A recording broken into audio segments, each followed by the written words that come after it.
Inilah Agus Suryanto, Alauddin, Haryadi, Muhammad Junaidi, M. Rois, Siswahyudi, Purnomo, dan Tarmuji.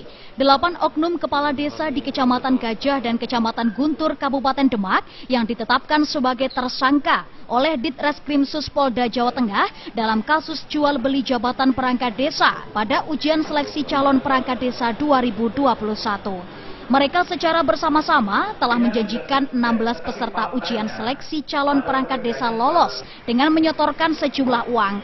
Dalam keterangannya, kasus bermula adanya laporan masyarakat terkait jual beli jabatan pada seleksi perangkat desa di daerah Guntur serta Gajah, Kabupaten Demak.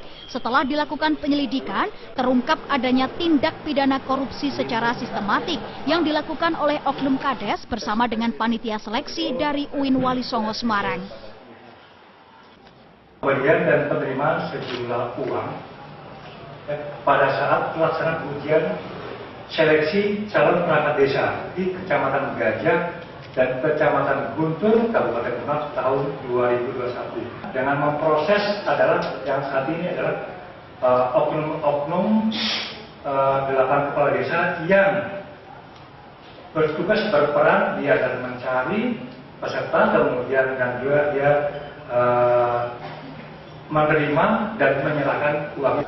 Dalam aksinya, ke-8 kepala desa tersebut mempunyai tugas masing-masing. Ada yang mencari calon peserta, mengkondisikan, menarik sekitar 150 juta rupiah hingga 250 juta rupiah, serta menyetorkan uang kepada panitia seleksi atau pihak ketiga.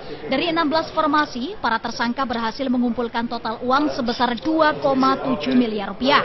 Dalam kasus tindak pidana korupsi yang dilakukan oleh oknum Kades ini, Direktorat Kriminal Khusus Polda Jawa Tengah sebelumnya sudah menetapkan 4 orang tersangka lain. Untuk ke-4 orang yang sudah ditetapkan sebagai tersangka, saat ini masih dalam proses persidangan di Pengadilan Tipikor Semarang. Edi Nugroho, Semarang TV.